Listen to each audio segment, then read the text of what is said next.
Well, another year, another entry in the Call of Duty franchise. Now, I wasn't even planning on reviewing this one. I only decided to after I kind of picked it up after skipping Infinite Warfare. Like everyone else, I was getting tired of the franchise getting more and more into the year 10,000X with all the jetpacks, robots, and automatic Gatling gun arms. I wanted something more back to basics, stripped of all the futuristic stuff, and actually give us a gritty, realistic portrayal of a war like the original entries did. And then they finally came out with World War II. Despite the retardedly simple name, does Activision and Sledgehammer manage to actually deliver on their promise of a boots-to-the-ground basics game? Gather around, fellow nerds. Let's discuss Call of Duty World War II for the Xbox One.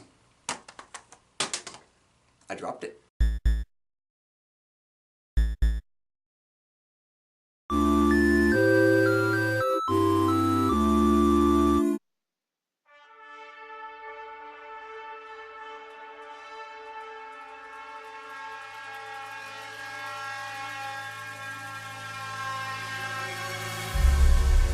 With unmatched ferocity, Hitler's war machine has launched its blitzkrieg against Western Europe, pushing it to the brink.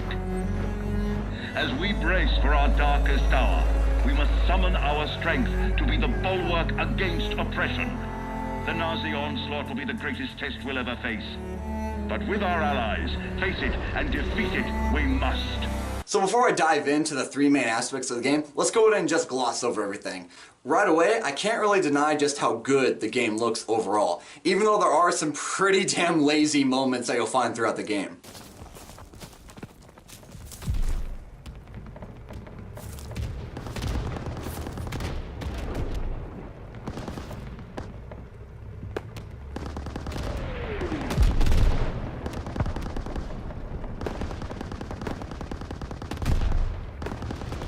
There is a noticeable difference when you go from the campaign to the multiplayer, but across the board, it just looks good, especially when you're playing the levels set at night and during the winter.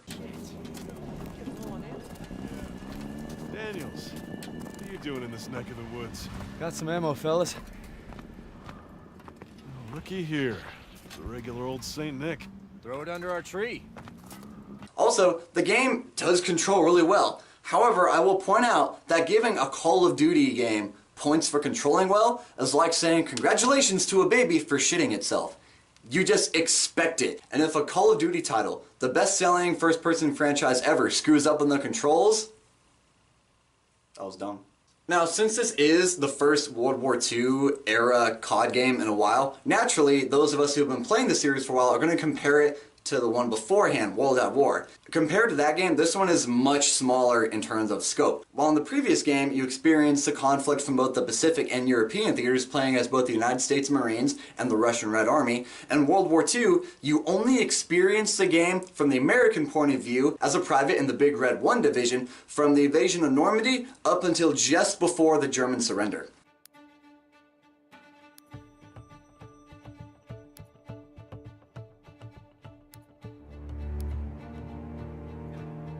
The smaller scope can work really well if the plot and characters are delivered in a way to make you care. Concerning the plot, it's World War II. You're automatically going to get me to care about that. What follows is if the characters get me invested. And honestly, I really don't remember any of their names. Aside from Daniels, the main character, only because I read it on Wikipedia before filming this. Thinking, what the hell you on my watch for? You're the captain of the goddamn football team. But I made some good buddies in basic, and they're all on the boat with me. Everybody's scared as hell, but nobody's letting on. I hated Zussman the first week of basic, but now he's probably the best friend I have in the world. He's always looking for trouble. If there wasn't already a war on, he'd be off trying to start one. Besides, I gotta keep all my fingers. I'm gonna take photo of the year. Styles says he's gonna be a photographer for Life magazine. Kinda looks like Clark Kent said when he takes off his glasses, the only thing that happens is he can't see shit. Taking a hand from Call of Duty 2 Big Red 1, the console exclusive, World War II focuses on a more dynamic squad-based experience in how it tells its story. You're not just some lone super soldier going around. You actually have people that you interact with. You actually watch your squad mates grow and develop instead of being blank slates as they go throughout the war. Which is a positive, as some of them do actually have fairly significant character changes. The one big one, though, is you do have your typical douchebag sergeant, who at one point in the game, he instantly switches from being the guy that you hate to automatically getting along with your main character, just because you yelled at him a little bit. That's storytelling 101 there, folks. Just yell at the people who don't like you, and they'll be your friend.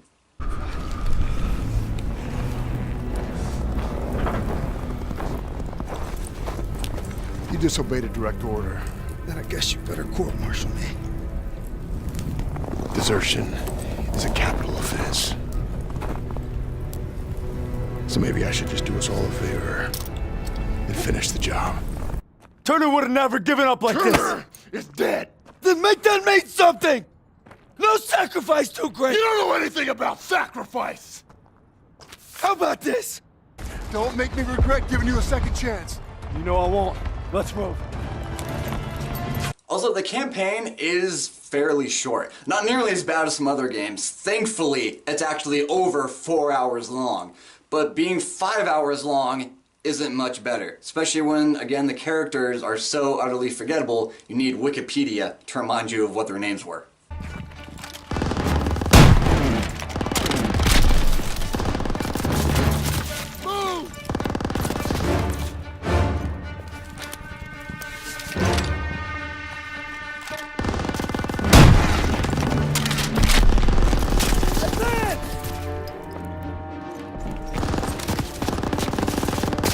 Now, disregarding the lack of proper characterization in the story, there were two key moments which sort of mirror each other in their effectiveness or ineffectiveness. One of these is a really cool level in which you play as a French resistance agent infiltrating a Nazi stronghold in Paris on the eve of liberation. Naturally, as a French resistance member, which isn't a formal military unit, you play as a female for this level. And yeah, it works for a historical setting. Since it wasn't regulated by the actual French military, half the French resistance people were women, so it works. I liked it. It was cool having to actually memorize your false ID in your stories and being stopped by guards.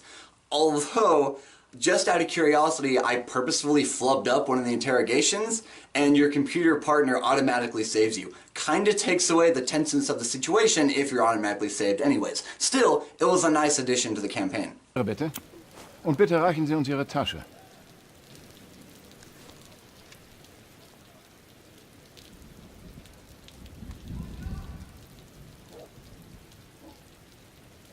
Bitte sehr. Ich habe Sie hier noch nie gesehen. Was ist der Grund Ihres Besuchs? Ich wurde aus Berlin hierher versetzt. Seltsam. Laut Ihren Papieren sind Sie hier, um Polizeiführer Heinrich bei seinen Reisevorbereitungen zu helfen. Beeilen Sie sich, Weidebel, ich bin in Eile. Natürlich, mein Herr. Sie können weiter, Fräulein Schneider.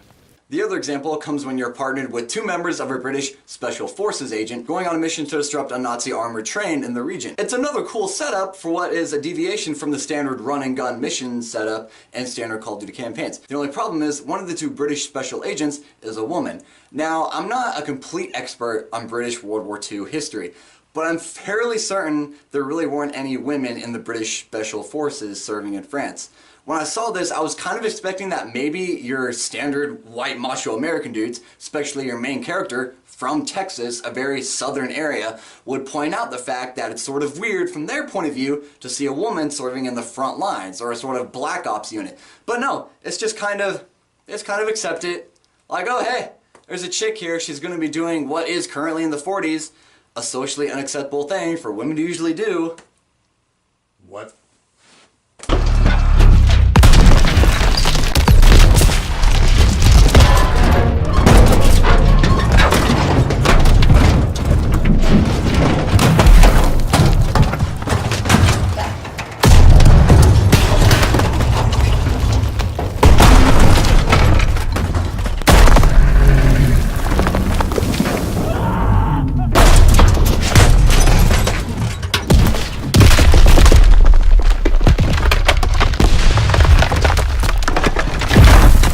If you're going to do a historical setting, you have to make sure what women did in those times were historically accurate, unless you're being completely historical fiction. The problem with World War II's story is that it weaves into certain events near the end of the campaign that it's presented as being purely historical instead of historical fiction. Seeing the American guys just sort of accepting there being a British woman in the Special Forces kind of takes me out of the experience. Going along with historical accuracy, near the end of the story, you come across an African-American engineer who's going to help you secure the last bridge across the Rhine.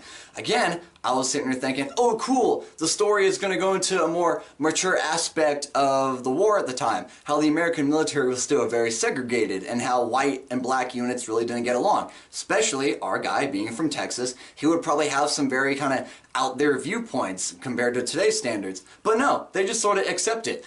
There is one guy in your squad who looks at you and actually says, which was a fairly powerful line, wow, they actually let him fight. To which the black engineer says, yeah, they even let us die.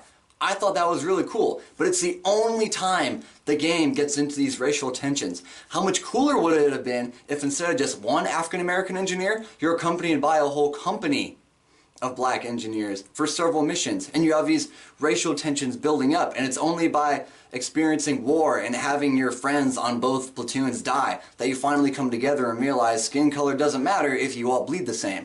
That would have been really cool, but Sledgehammer Games never takes it that far. They just sort of barely tap on it to satisfy a check mark in the development box, and then they give each other a round of applause. Corporal Howard. I believe I owe you an apology. You owe me a hell of a lot more than that. Now, in the final level of the story, you finally come across a sort of concentration work camp where American POWs are being taken and worked to death. Again, I was thinking, oh snap, now they're really getting into the dark stuff. We're finally going to be confronted with the worst of the Nazi regime in Germany at the time. But no, you just sort of walk around it for a little bit on an automatic path, which is kind of eerie and spooky to begin with, until you realize 5 minutes in, we're done here, we gotta go save our buddy. And that's it, it ends right there. Just when they're getting into some of the dark stuff throughout the campaign, they instantly cut it short. Well, they're actually going full depth into how brutal World War II was. This is an M-rated game about the most terrible conflict in human history, worse than World War I, and you just barely touch upon the worst aspects. Why? I don't see the enemy armor! Nailed it! Reloading! Bad shot! It bounced off! They've got us in their sights! But how many people actually complete the campaign in Call of Duty? I'm probably among the minority. Most of you will just buy for the multiplayer. So how is it? Well, naturally, multiplayer in any shooter game is more fun with friends. And this game is no exception. There are problems with it though, aside from the obvious graphical downgrade going from campaign to multiplayer. Kill confirmed. Now something cool they added in this game was having different division choices. When you enter multiplayer, you're kind of forced to choose which division you want to be in. This is Sledgehammer Games' kind of version of World War II factions throughout the game. You got your basic infantry, your armored division, your mountain division, and so on. And with these divisions, you have your basic class specifications sort of bundled into them. It's a cool idea, and each one does kind of have this neat little intro video with actual actors explaining what the division is all about. The problem with this is that it sort of falls apart immediately after you choose a division. Say you're playing as a mountain soldier, right? The snipers. You would expect to only be able to use sniper rifles and that your gameplay tactics would reflect that. But no, you can be a mountain soldier using SMGs while wearing armored personnel type uniforms. What's the point of having us choose different, guilds per se, why not in the game, if our gameplay style doesn't actually match which division we chose? Maybe I'm missing something? Maybe? But after several hours of playing the multiplayer, I just ignored whatever division I was a part of and just did whatever.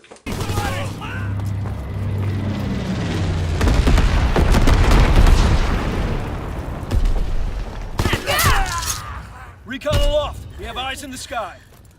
Outside of the division choices, what about the actual class creation and stuff? Unfortunately, again, comparing it to World at War, World War II has roughly half of the amount of weapon choices to choose from for either class. Example, in this game you only get 3 secondary weapons to choose from, 2 standard pistols and a machine pistol. Also in this game, you can either carry one lethal grenade or one secondary tactical grenade, whereas before, you could carry one of each. Another issue that bugs me is how in World at War, the Molotov cocktail, you could use that as your lethal grenade instead, and it made sense. Not as far as a throwing distance in exchange for a much more lethal fire spread. In this game, no. Your Molotov cocktail is a kill streak.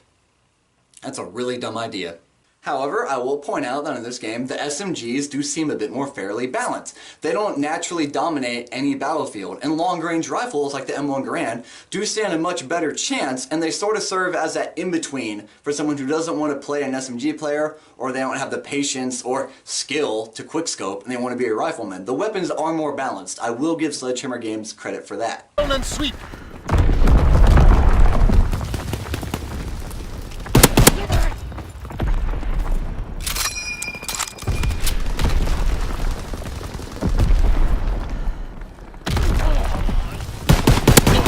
Scramble. Become searching for targets. Now another thing you'll notice right when starting multiplayer is you're introduced to the hub world. Think The Division or Destiny. It's an area where players can sort of gather around, talk to each other, try out kill streaks, which is sort of a cool addition, and also watch players open up their loot boxes. Yes, loot boxes in Call of Duty. Not only are they out there in an actual store-based menu where you can spend real money to get your COD points, but you can also watch people unlock the same grips and the same emotes over and over again, even though they have slightly different names, right in front of your eyes. Activision, fuck you.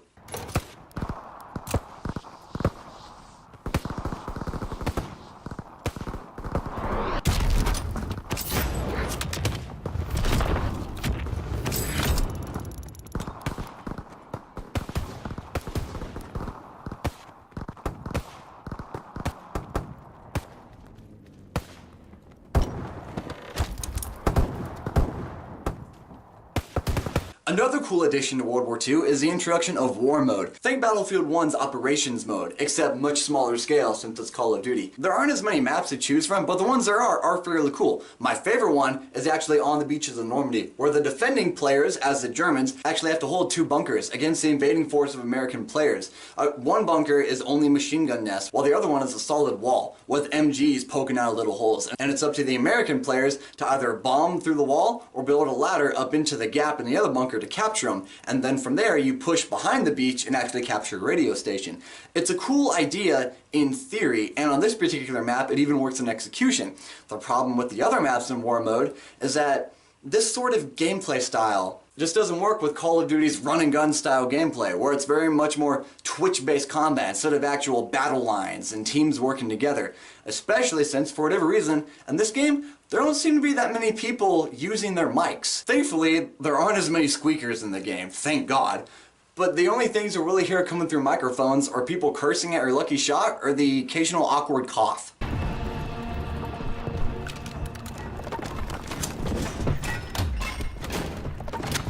A is advancing. Stop it.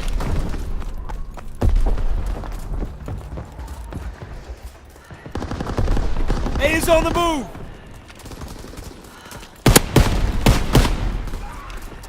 Now, aside from War Mode, you do have the standard ones you would expect. Team Deathmatch, Capture the Flag, Free-for-all, and hardcore versions of these modes all do come back, and they are your standard usual amount of fun. They do also gut some modes. There's no gun game, no one in the chamber, no sticks and stones, and still no epic 1v1 or 2v2 mode from Modern Warfare 3. Why? Those modes were awesome in that game. Bring them back. You don't have to change anything. Just make the mode exactly the same, except with the maps from your other Call of Duty games. They've never brought it back, and I have no reason as to why.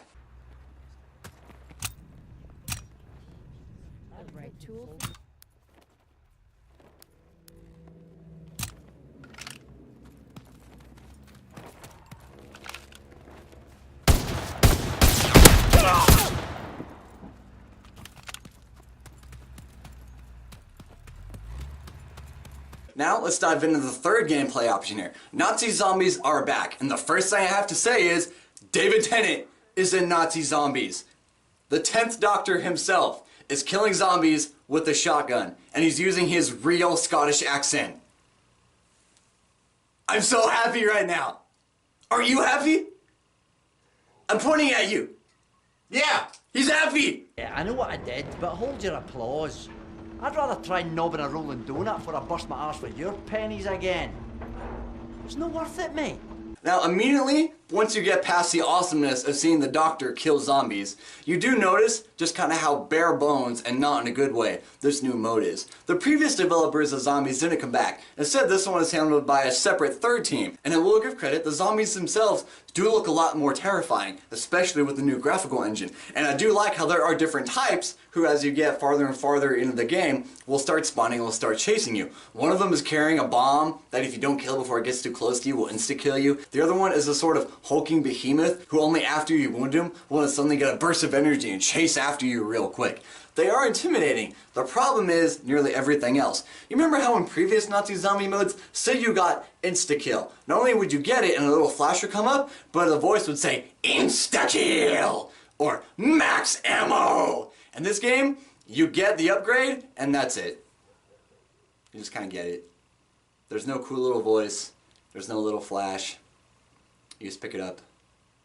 Even when you get the nuke, instead of going kaboom, you just pick it up and the zombies fall over. There's not even that little mushroom cloud.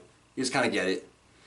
Half the time during my playthrough of the zombies mode, I didn't even notice that we were getting the upgrades until stuff was actually happening. It's really disappointing. Even more disappointing is how the mystery box works. Yes, it's back, and again, it is cool and fun, spending your hard-earned points on not upgrading your weapon or getting new perks, but hoping to get better weapons, only to get stuck with a pistol. That's always fun. But in this one, instead of having that cute little jingle that makes your gambling more fun in this mode, it's just silent and it just kind of gives you a weapon. There's also not that pillar of light, letting you know where the box is each time it moves, and each time it moves, that creepy little laugh that lets you know you're screwed for a while doesn't come up. It just kind of disappears without letting you know it's gone. Why? Also, at the beginning of each round, there's no longer that little period of awkward, creepy calmness, followed by a little musical cue, letting you know you're about to get screwed even harder. The round just sort of starts. All these little things which were in previous Nazi zombie modes really made the mode feel like its own third pillar to every COD game it was in. It's not something to be taken too seriously, it's just something to have fun with friends and to just kill some time. Also lacking, there's still no grief mode. Grief mode was the best part of zombies from Black Ops 2. It made the zombies in Black Ops 2 the best iteration there was. Why would you spend so much time developing new zombies and a new storyline in this mode if you're not going to have the best feature of Zombies Past be in it?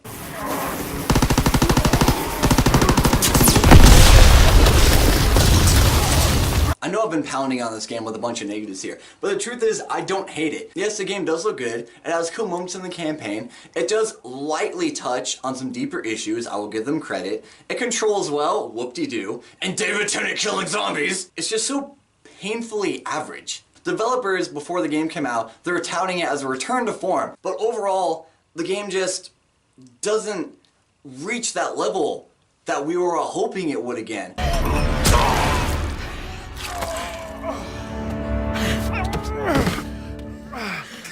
This is for my comrades.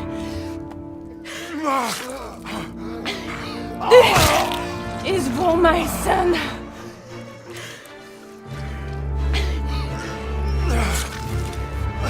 This is for me. I hate to say it, but Call of Duty World War II gets a 6 out of 10.